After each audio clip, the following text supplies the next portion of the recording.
Hi guys, it's Susannah here from the Good Property Company. I'm in Barcelona and that's the Catalan Parliament. I'm meandering down to the beach. Now clearly I'm not going to go swimming today, but it's still gorgeous. Look! And you can probably hear all the parakeets in the background. Alright, this is for Aaron Howard, who asked me to do a video on the 6-month rule. What is it and how can you get around it? Well, you can and can't get around it. And mind, I can't give you financial advice here, I'm just telling you my general opinion. So the 6-month rule came in within a couple of months of me starting out in property. So it's been in existence for about 10 years, sorry.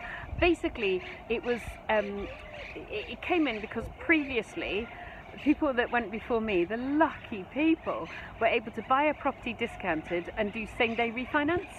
So you could buy something discounted with a certain piece of funding and refinance it the same day. Isn't that tremendous? So you basically get your money out by the end of the day. Like, how lucky. However, I presume that was open to a fair amount of naughtiness, and therefore the 6-month rule came in just to kind of prevent that kind of stuff. So what is the 6-month rule? It basically is if typically, and it's not 100%, if you buy a property with a mortgage, typically you're unable to refinance within those 6 months. So let's just make it easy. You buy the property at 100, you spend 20 grand on it, you now make it worth 160. You want to be refinancing at 160 to pull out your 120 grand that you spent, but you've got to wait 6 months usually. Now, how can you get around that? Well, one of the ways is to talk to your broker in advance and say, look, I definitely want to be refinancing this. So is there a commercial company, and there are plenty of commercial mortgages out there, that will work with me and allow me to refinance within the 6 months? Upside, you get your money back out quicker and can go again. Downside, typically those interest rates are a little bit more expensive, so you might want to think, do I really want to fix this for 5 years if I'm refinancing with this property, or am I happy to do it for a much shorter period of time?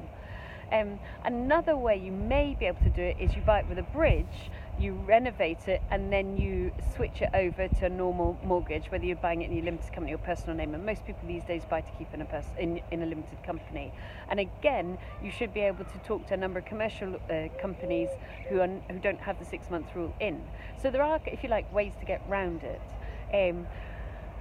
But you really want to balance out what is the lowest long-term rate, because in the early days everything's all about buying the thing, and then because I'm at the stage of going, blimey, you know, I owe millions of pounds in mortgages, but I have millions more in property, so I'm paying huge amounts of interest every month. So by reducing down the rates by 1 or 2%, you know, when it's 1 or 2 properties it doesn't feel that much. When it's lots, oh my goodness, the cost difference is huge. So you might just want to be a right little, I was going to say tightwad. Please be a tightwad and pay low interest rates from the beginning.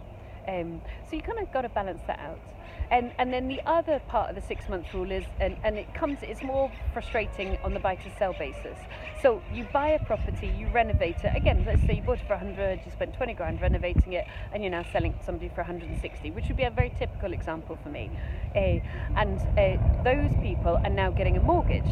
Now, some of the mortgage companies will not want to give them a mortgage within 6 months because they'll be like, well, hang on a minute here. So you first off need to let your buyers know the date you bought it, and so they can talk to their broker to get a mortgage that will allow them to buy within 6 months. And secondly, what will typically happen, and I've had it loads, is they send you a massive long piece of paperwork in terribly professional language, but more or less what they're saying is, are you being naughty? Why did you buy it cheap? Why are you selling it expensive? Are you related? Are you being dodgy? So, but it's much more professional language. So you go, no, I'm not being naughty. No, I've never met them before. No, we're not related. No, I'm not being dodgy. And what I typically do is I'll send them back photos of the before, the after, photos of all the builders' invoices, photos, not photos, you know, screenshots or PDFs or whatever. I'll actually send PDFs of my bank accounts showing when I paid the builder, and then I'll send them a great big spec of what I did to renovate the property. So they go, all right, I get it. They bought it cheap, they made it very nice, and now they're selling it at a premium because it's very nice. So there you go, the 6-month rule for Aaron on a buy to keep or a buy to sell. There you are. And I'm off to go to the beach now in Barcelona. Have a nice time. Bye.